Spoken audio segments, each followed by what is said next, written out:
హెబ్రోన్లో పరిస్థితులు బాగలేవు, గందరగోళంగా ఉన్నాయి. ఎంతవరకు ట్రస్టీ సొసైటీ మధ్య పోరాటాలు. ఇప్పుడు ట్రస్టీ సొసైటీ వాళ్ళు కలిసినారు. మొన్న ప్రెస్ మీట్లో కూడా అదే డిక్లేర్ చేసినాం. ఆ భేదాలన్నీ తీసేసుకున్నాం, మేము కలిసి చేసుకుంటున్నాము అని. ఇప్పుడు అక్కడ ఉన్నటువంటి లోకల్ వాళ్ళు మాకు కూడా హక్కు ఉంది, మమ్మల్ని కూడా అడ్మినిస్ట్రేషన్లో కలుపుకోవాలా అని పోరాడుతూ ఉన్నారు. ఇంతవరకు ఈ లోకల్ వాళ్ళు ఎప్పుడే కానీ అలాగ చెప్పలే. వాళ్ళ వెనకాల వారికి రాజకీయం నేర్పించినటువంటి మహానుభావులు ఉన్నారు.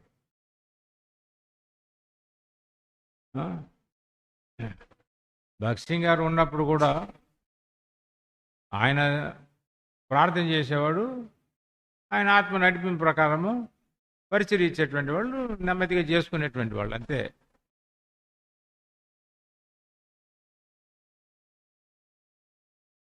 మాకు ఇది కావాలా అది కావాలని ఎవరు నోరెత్తేటువంటి వాళ్ళు కాదు. భగత్ సింగ్ గారు ఉన్నటువంటి దినాల్లో కానీ, మరి ఆయన వెళ్ళిపోయిన తర్వాత ఫిలిప్ గారు ఉన్నటువంటి దినాల్లో కానీ ఇంతవరకు అటువంటి పోరాటాలు లేవు. పరిచర్య వాళ్ళకి ఇస్తే ఆ పరిచర్య వాళ్ళు చేసుకొని పోయేటువంటి వాడు. ఇప్పుడు మేము కూడా అడ్మినిస్ట్రేషన్లో మాకు కూడా ఈక్వల్గా ఇవ్వాల్సిందే, సమానంగా ఇవ్వాల్సిందే అని పోరాడుతూ ఉన్నారు. వాళ్ళు ప్రెస్ మీట్ పెట్టారు, మనం ప్రెస్ మీట్ పెట్టాం, వాడుకున్న డిమాండ్స్ వాళ్ళు చెప్పినారు.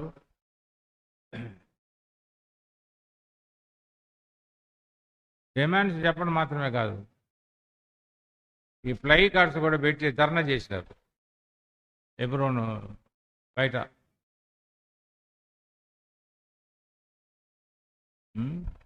లోకస్తులు చేస్తారు చూడండి, వాళ్ళ కోరికలు నెరవేరకపోతే ఏం చేస్తారు? నిరాహార దీక్ష అని కూర్చుంటారు అక్కడ కలెక్టర్ ఆఫీస్ దగ్గర కానీ ఎంఆర్ఓ ఆఫీస్ దగ్గర. అట్లా చేసినారు. ఇదేంది పద్ధతి? ఇప్పుడు ఇంతవరకు మనం వినదేంది? ఎటువంటి పరిస్థితులైనా మనం ప్రార్థన చేసుకోవడం, ప్రభు యొక్క సహాయమును పొందడం, అది ప్రాముఖ్యమైనది. కానీ ఇలాగ ధర్నాలు చేయడము, తిట్టుకోవడం, కొట్టుకోవడం చాలా ఘోరంగా ఉంది.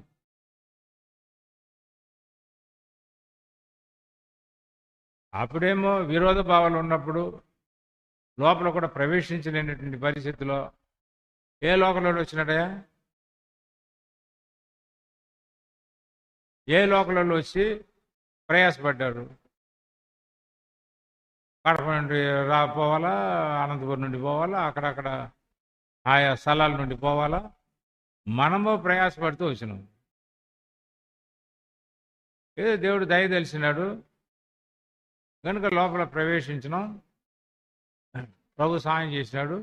పరిచయం నెమ్మదిగా చేయనీయరు.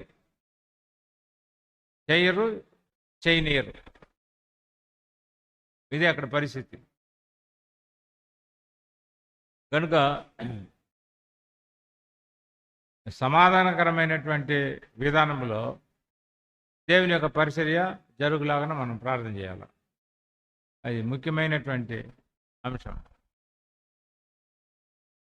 ఈ శత్రుత్వం పోయిందంటే ఇంకొక శత్రుత్వం వచ్చింది. ఇప్పుడు సొసైటీ ట్రస్ట్ మధ్య పోయింది. ఇది కొత్తది, ఇది న్యూ మూమెంట్, ఇది కొత్త మూమెంట్. వాళ్ళు చేసేటువంటి వాళ్ళు కానీ వాళ్ళకి నేర్పించినటువంటి వాళ్ళు మహానుభావులు ఉన్నారు. రెచ్చగొట్టడము, మన మీదకి పంపించడం, ఇంక ఇదే కోర్టులకు తిరగడము, పోలీసుల దగ్గర పోవడము, ఇంక ఇదే పని. కనుక ప్రభు ఎటువంటి పరిస్థితుల్లో ఆయన ఎంటర్ అయ్యి అన్నిటినీ అదుపులోనికి తీసుకొచ్చేటట్లు, ఆయన ఒక ఆధీనంలో తీసుకొచ్చేటట్లు ప్రశాంతంగా దేవుని యొక్క పరిచర్య క్రమబద్ధమైనటువంటి విధానంలో జరుగులాగా ప్రార్థించడం చాలా అవసరం. సొసైటీ వాళ్ళు ఎంతమంది వచ్చినారు నాకు తెలియదు, కొద్దిమంది వస్తూ ఉన్నారు. ఇంకా కొద్దిమందికి డౌట్స్ ఉన్నాయి, కలిసినారో లేదో. మనం వెళ్ళొచ్చా, వెళ్ళకూడదా? పోయింది పరలోకానికి కూడా పోయింది. అక్కడ అపార్ట్మెంట్ ఉంటుంది, సొసైటీ అపార్ట్మెంట్, ట్రస్ట్ చేస్తాయి అపార్ట్మెంట్. ఇక్కడ భూమి మీద కలవకపోతే అక్కడెట్టా కలిసి ఉంటాయా? ఇటువంటి వాళ్ళకి పరలోకంలో ఉంటాయా ఏ స్థలము? చెప్పేది ఒకటి, చేసేది ఒకటి.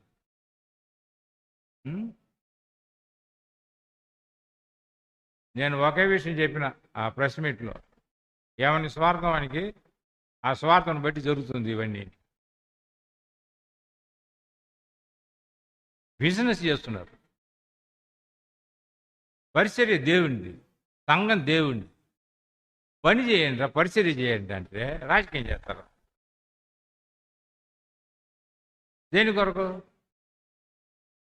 లోకంలో ఒక సామెత ఉంటుంది, ఆల్ ఫర్ మనీ. అన్నీ దేని కొరకు అంటే ఆల్ ఫర్ మనీ. ఇది కూడా అదే. దేని కొరకు ఈ పోరాటం? మనీ. మేము హ్యాండిల్ చేయాలి. ఇప్పుడు దాదాపు 1st నుండి 31st నుండి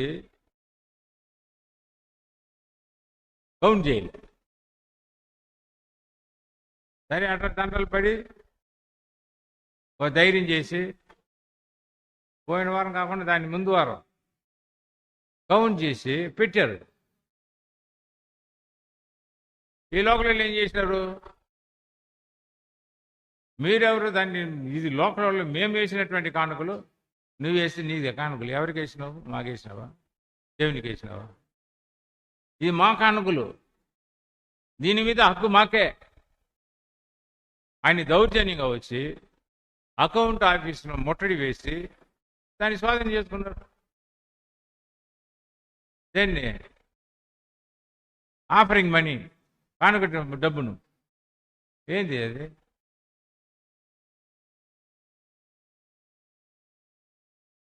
అట్లా తయారైనారు సంఘాల్లో కూడా. ఇది మా డబ్బు, ఇది మా మందిరం, మీ అయ్యది. నీ డబ్బా, మీ మందిరమా? హెబ్రోనుతో సంబంధంలే, కడపతో సంబంధంలే, మీ అయ్యతో సంబంధం. పెట్టుకోపో, ఎక్కడన్నా పెట్టుకుపో ఇండిపెండెంట్గా. అక్కడ పోయి సావండి. ఊరికి ఎందుకు ఇక్కడ తలకాయ నొప్పి కలిగిస్తూ ఉన్నారు? వాడు నిన్న వచ్చినవాడు, మొన్న వచ్చినటువంటి వాడు వచ్చి పెడతానని చేస్తాను. మాకు డిక్టేషన్ ఇస్తున్నారు అన్నమాట. ఇట్లా చేస్తే ఎవరిని పంపవద్దు అని ఒకడు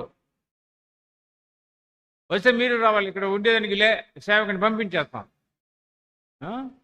సేవకుని మీద ధ్వజం ఇచ్చేది. మా మాట ప్రకారం చేస్తావా, సేవ చేయి, లేకపోతే పో. ఎవడిచ్చినాడు నీకు అధికారం? అటువంటి అధికారం అయిపోయింది. 3 సంవత్సరాలు నువ్వు వెళ్ళిపో. నువ్వెవడు చెప్పేదానికి? ఒక అధికారం లేదా? ఒక బాధ్యత అనేది లేదా?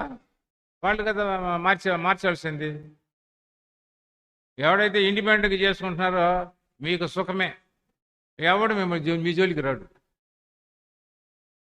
నీవే రాజు, నువ్వే మంత్రి. ఎందుకంటే నువ్వు కట్టుకున్నావు కాబట్టి ఎవరిని ఎంటర్ కానియరు. ఇండిపెండెంట్గా ఉండేటువంటి వాళ్ళు రాకండి.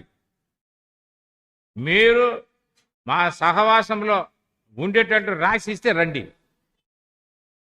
నేను సేవకుడు, నేను కూడా సేవ చేస్తున్నాను అనేటువంటి వాళ్ళు రాకండి.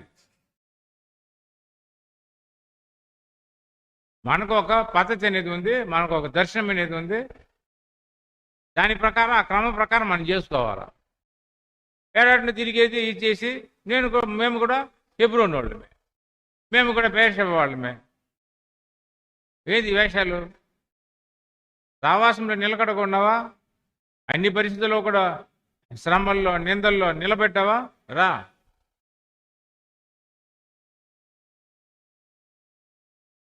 మీకు హెల్ప్ చేస్తాం పరిచర్యలో. సేవకులను సతాయించేది ఇది మేము వేసిన కానుక, మా డబ్బు, కాబట్టి ఇంత ఇచ్చేది. నువ్వు సస్తావో, నువ్వు బతుకుతావో, నీకు మెడికల్ ఇయ్యము, పిల్లలకు ఫీజులు ఇయ్యము. ఏ మీ అయ్యదా, లేకపోతే నీ పాకెట్ నుండి ఏమైనా ఇస్తున్నావా? పరిచర్య కొరకు ఖర్చు పెట్టాలా? సేవకుని యొక్క అక్కర్లు ఎవరు తీరుస్తారు? నువ్వు పోయి తెచ్చుకుంటావు వడ్డీకి కూడా. ఏ సేవకుడు పోయి వడ్డీకి తెచ్చుకుంటాడా? లేకపోతే అప్పులు ఎవరిని ఇస్తాడా సేవకునికి? ఇంతే ఇచ్చేది, మళ్ళీ డిమాండ్ అన్నమాట. ఈ మన సంఘాల్లో ఇటువంటి శరీర సంబంధమైనటువంటి వారు లోకస్తులు ప్రవేశించి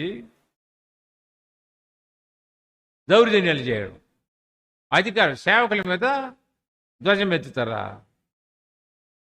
మీకు బాధ్యత ఇచ్చింది మా మీద ధ్వజం ఎత్తడానికా?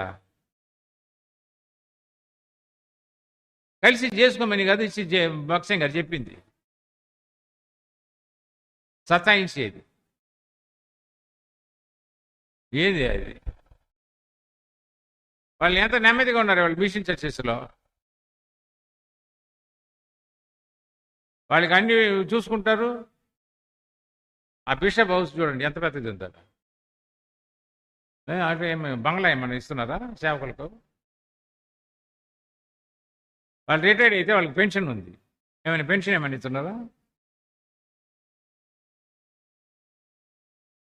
సంఘం యొక్క బాధ్యత ఏంది? సేవ చేసేటువంటి వాడు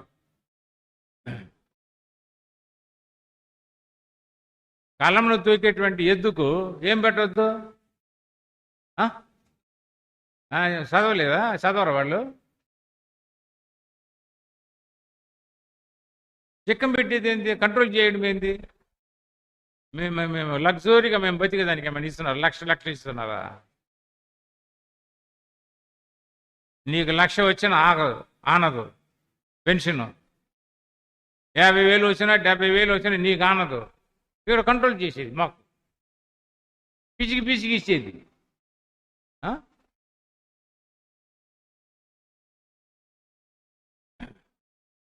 పరిస్థితులు ఇలాగున్నాయి మన సంఘాల్లోనే. ఒకనొక సమయంలో ఎంతో సమాధానంగా నెమ్మదిగా జరిగినటువంటి పరిచర్య నేడు అనేక రకములైనటువంటి ఇబ్బందులు సేవకులు. వాడు ఎట్లన్నా చావని మేము మాత్రం ఎత్తిపెట్టుకోవాలా, ప్రతి నెల ఎత్తిపెట్టుకోవాలి. నీకు అక్కడ వచ్చేది 20,000. ఏమి ఎత్తిపెట్టుకుంటా 20,000లో? మళ్ళీ ప్రతి ఆదివారం భోజనం పెట్టాలి అందరికీ. ఆ భోజనం ఖర్చులే సరిపోతుంది. ఇంకా మిగిలితే ఆ సేవకుడు తినాలా, మళ్ళీ ఎత్తి పెట్టాలట. ఏమి ఎత్తి పెడతారు? మీకు మిగలాలా? పరిచర్య కొరకు వాడరు.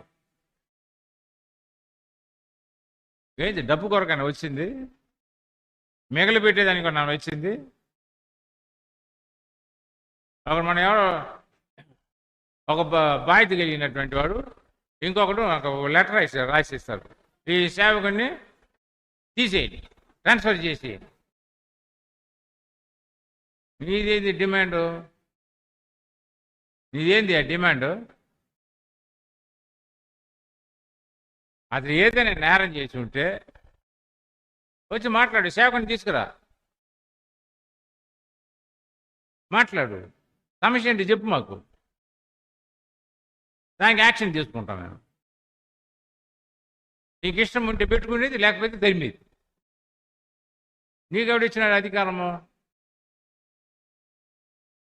ఇవన్నీ అక్రమాలు జరుగుతున్నాయి మన యొక్క సంఘాల్లో.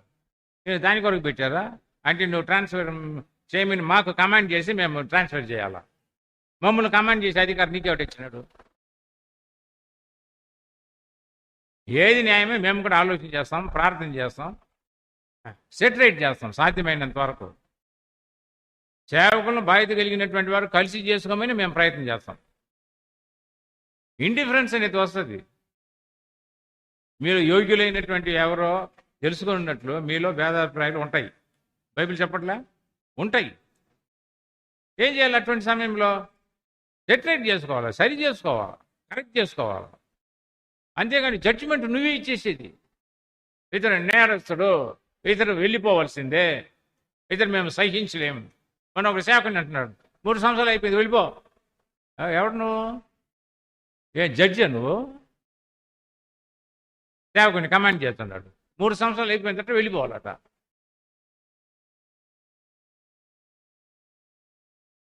ఏంది ఇది? లోకంలో కూడా లేదే, ఒక పద్ధతి అనేది ఉందే. కనుక ఈ శరీర సంబంధమైనటువంటి వాళ్ళు సంఘములో ప్రవేశించి వానికి సరైనటువంటి మారు మనసు ఉండదు, సరైనటువంటి మార్పు ఉండదు. సేవకులను సతాయించడం, అక్రమాలు చేయడము, దౌర్జన్యాలు చేయడము, సేవకుని మీద కుటుంబం మీద పోవడము, ఎవరు లేరని. ఏంది అది దౌర్జన్యాలు?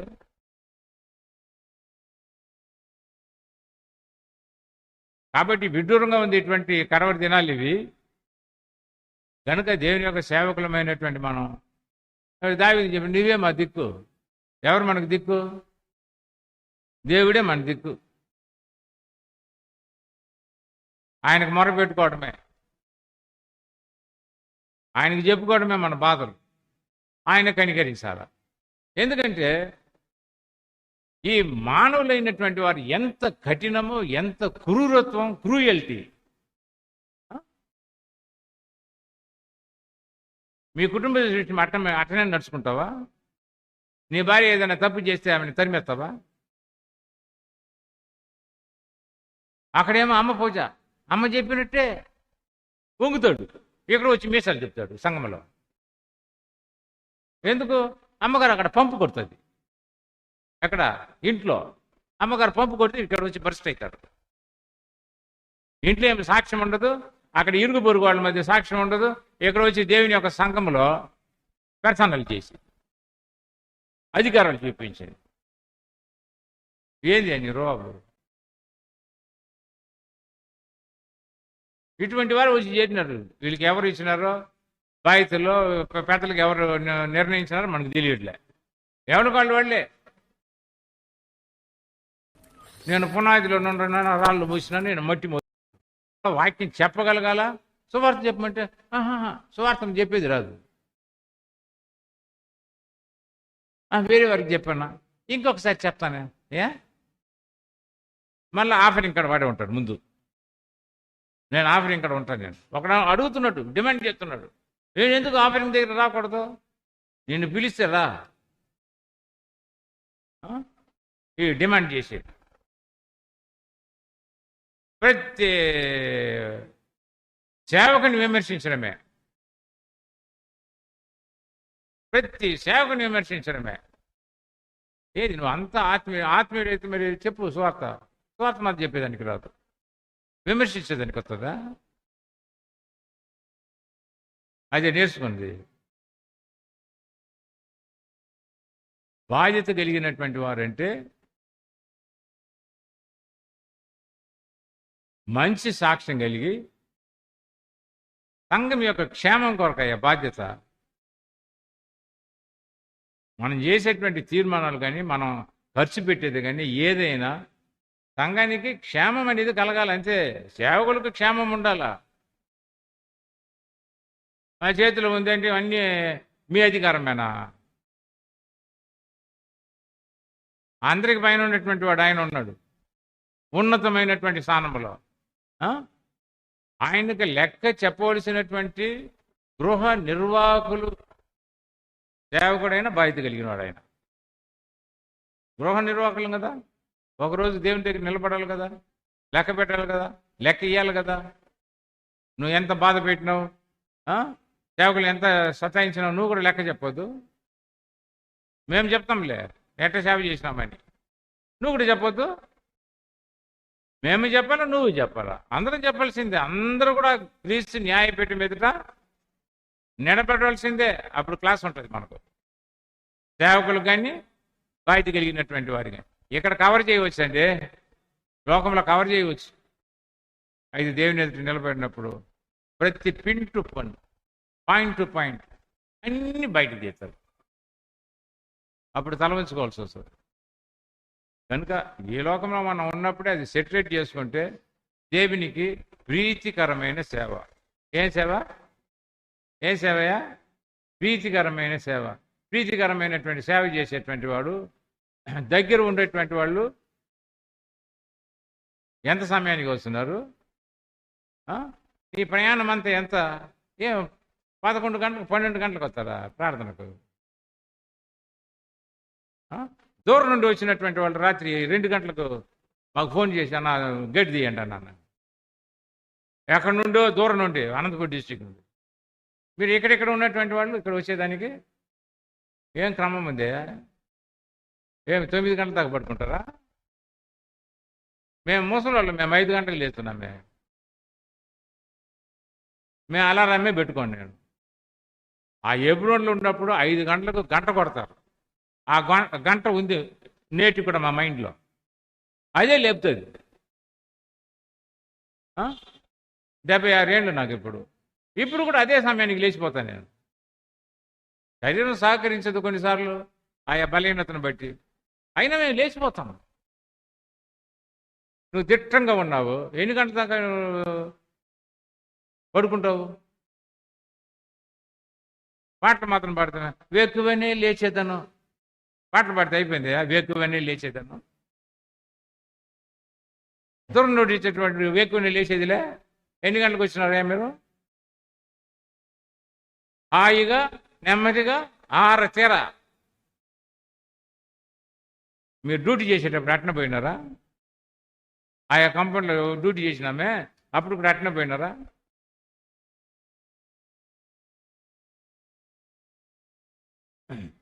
ఏదో మీ మీద ద్వేషంతో నేను ఏం చెప్పట్లే. మనం సేవకులం కాబట్టి మనల్ని ఎందుకు పాయింట్అవుట్ చేస్తారు? ఇట్లా ఉంటేనే మనం 7 గంటలకని ప్రకటన చేస్తాం, 10 గంటలకు ప్రార్థన ప్రకటన చేస్తాము. 10:30కు వస్తే నేను ఇక్కడ 9:30 ప్రకటన చేస్తాను ఆదివారము. నేను 10 గంటలకు వస్తే సంఘం ఊరుకుంటుందా? వాళ్ళు మాత్రం రావచ్చు, సంఘ పెద్దలు 10 గంటలకు, 10:30కు, 11 గంటలకు, 12 కూడా వచ్చారు. మేము మాత్రం అడగకూడదు, మీరు మాత్రం అడగవచ్చు. ఎక్కడ న్యాయమయ్యా ఇది? మాకు బలహీనత లేదా? మాకేమి బీపీ లేదా? షుగర్ లేదా? మోకాళ్ళ నొప్పి లేదా? అని మాకు కూడా ఉన్నాయి. మీకేమున్నాయి? అవి మాకు కూడా ఉన్నాయా? ఎందుకంటే దేవుడు మాకు ఒక పని అప్పగించినాడు, ఒక పరిచర్య అప్పగించినాడు. ఏది ఏమైనా ఆ సమయానికి మేము వచ్చి వస్తాం కదా. మీరు ఎందుకు రాదు? సేవకులుగా మీరు మోడల్గా లేకపోతే, మీ సంఘంలో మాదిరిగా మీరు లేకపోతే, ఒక సేవకుడు 7 అంటే 7:15కు నీళ్ళుకుంటూ వస్తున్నాడట. నీ సంఘం ఊరుకుంటుందా? దిక్కులే. ఇంట్లో ఉన్నావు, మందిరానికి ఎంత దూరం అయ్యా? ఎందుకు లేట్గా వస్తావు? ఆ కురియన్ బ్రదర్ 1/2 గంట ముందు పోయి కూర్చుంటాడు, అక్కడ ప్రార్థన చేయిస్తూ ఉంటాడు. 9:30కు ఆరాధన అంటే 9 గంటలకు పోయి కూర్చుంటాడు ఆయన. అది సేవకుడు. ముందు పో, ఒక 5 నిమిషాలు 10 నిమిషాలు ముందు పో. అందరూ వచ్చేసిన తర్వాత ఏదో కొన్ని ఎమర్జెన్సీ కేసు అటువంటిది పర్వాలే. ఆ సమయంలో ఎవడో యాక్సిడెంట్ అయింది అన్న ప్రార్థన చేయండి అన్న, ఒక 5-10 నిమిషాలు లేట్ అవుతుంది అనుకో, అది వేరే. ఇదేనా ఎప్పుడు లేటుగా రావడమేనా? ఏం స్టైలా ఇది? ఫ్యాషనా? ఏంది అది? బాత్రూమ్ పోతే గంట సేపు బయటికి రాదు.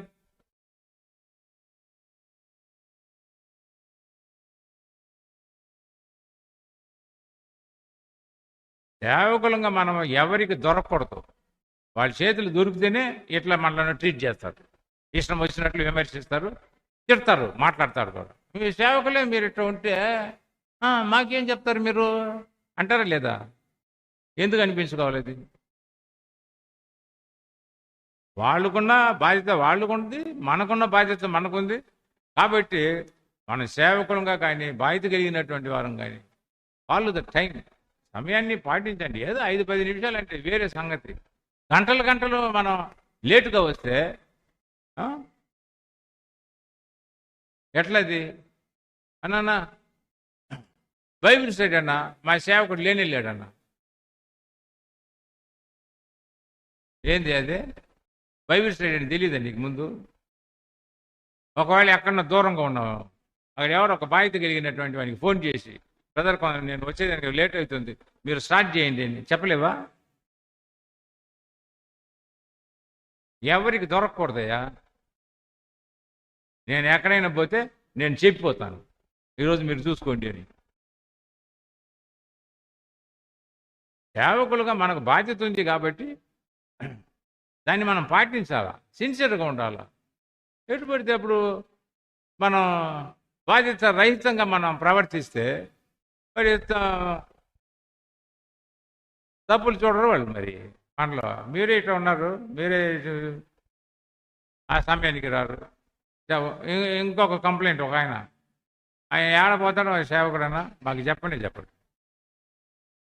ఆయన చూసి వాళ్ళు స్టార్ట్ చేసుకోవాలి మీటింగ్. ఇదేంటి సేవక, ఏం సేవ ఇది? ఆడెట్నా లోకంలో పోయి సావరాదు. నువ్వు ఎక్కడన్నా ఊరికి పోతావు, చెప్పిపోయేదిలే, సంఘానికి చెప్పేది లేదా?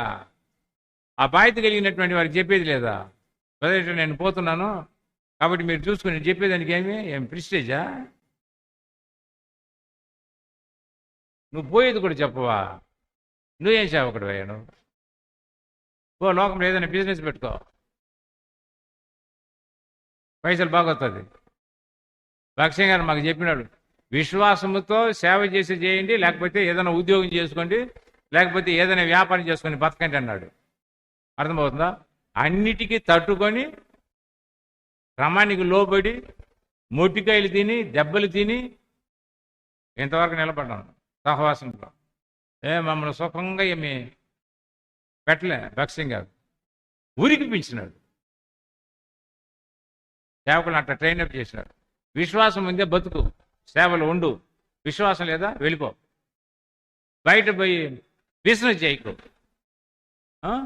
నేను ఒక సేవకుడు అట. ఏం సేవకుడు? వాళ్ళు పెళ్లి చేసేటువంటి వాళ్ళ డబ్బు అంతా తీసుకొచ్చి ఈయన చేతికి ఇవ్వాలట. బాగుంది అని ఎందుకు ఇస్తారా? ఎందుకు ఇస్తారు? 50 సంవత్సరాల సేవ ఇంతవరకు ఎవరి చేతులు నేను చేస్తాను, నాకు ఇవ్వండి అని నేను అడగను. నాకేం పని అయ్యా? వాళ్ళ తంటాల వాళ్ళు పడతారు, వాళ్ళ తిప్పల వాళ్ళు పడతారు. తక్కువ అవుతుంది మేము పెడతావా? ఎందుకు? దాంట్లో కమిషన్ కొట్టేదాన్ని. మీడియేటర్షిప్ చేస్తే ఇటు వస్తుంది, ఇటు వస్తుంది. పెళ్లి కొడుకు వాళ్ళు ఇస్తారు, పెళ్లి కూతురు వాళ్ళు ఇస్తారు. ఇది ఒక బతుక సేవ అనేది. ఏదో పెళ్లి చేస్తారు వాళ్ళు, ఏదో ఇస్తారు, గిఫ్ట్ ఇస్తారు, మరి ఏదో తీసుకుంటారా? అంతవరకే. లేనిపోయిన దాంట్లో ప్రవేశించకు. నీ పెడతానం ఏంది? ఆ ఖర్చు చేసే దాంట్లో నీ పెడతానం ఏంది? సేవకులకు మనకేం పెడతాను? వాళ్ళు తంటారు, వాళ్ళు పెడతారు, వాళ్ళు చేసుకునేది వాళ్ళు చేసుకుంటారు, మనకెందుకయ్యా? ఇదే మన విశ్వాసం. దేవుడు లెక్క అడగడా? ఒకరోజు అడుగుతాడు లేదా? తప్పకుండా అడుగుతాడు. ఇప్పుడు ఏం చెప్తావు? సవరించుకోండి, మనం సరిదిద్దుకోవాలి. నువ్వైనా నేనైనా మేము మొట్టికాయలు తిన్నాం కాబట్టి మీకు చెప్తున్నాం. మమ్మల్ని కరెక్ట్ చేసి మాకు కౌన్సిల్ ఇచ్చి ఇట్లా చేసుకోండి ఆయన డైరెక్షన్ ఇచ్చినారు కాబట్టి నేటి వరకు ఆ మార్గంలో మేము నడుస్తూ ఉన్నాం, పోతా ఉన్నాం, చేసుకుంటూ ఉన్నాం. కాబట్టి మీకు చెప్పేదంతా సలహానే. నువ్వు తప్పుగా తీసుకుంటే నీ ఇష్టం, నువ్వు కరెక్ట్ చేసుకుంటే నీకే మేలు. కాబట్టి ప్రార్థన అనేది సరి చేసుకొని ప్రభుకు అప్పచెప్పుకోవడం. ఆయనలో ఎన్నో ఉన్నాయి. దావీదులో ఎన్ని కొరతలు ఉన్నాయి, ఎన్ని పతనాలు ఉన్నాయి. ఆయనలో ఉండేటువంటి ఒక గొప్పతనం ఏంటంటే దేవుడు మొట్టికాయలు వేసినప్పుడు, శిక్షించినప్పుడు, అవును ప్రభు నేనే తప్పు చేసిన, నేనే పాపం చేసిన. ఈ గొర్రెలు ఏం చేసినారు? నేనే చేసిన, నన్ను క్షమించు, సరిదిద్దు అని దేవునికి అప్పచెప్పుకున్నాడు. కాబట్టి దేవుడు పోగొట్టుకున్నటువంటి రాజ్యాన్ని మరలా ఇచ్చినాడు, పోగొట్టుకున్నటువంటి అధికారాన్ని మరలా ఇచ్చినాడు, పోగొట్టుకున్నటువంటి సింహాసనాన్ని మరలా ఇచ్చినాడు. కనుక ఇప్పుడు ఆయన ఇంగ్లాండ్ నుండి వచ్చినాడు, ఆయనకు మన బాధలు ఏం తెలుసు? మన సంఘ పరిస్థితులు ఆయనకి ఏం తెలుసు? ఇప్పుడు వచ్చినాడు కాబట్టి ఆయన పాతవాడు.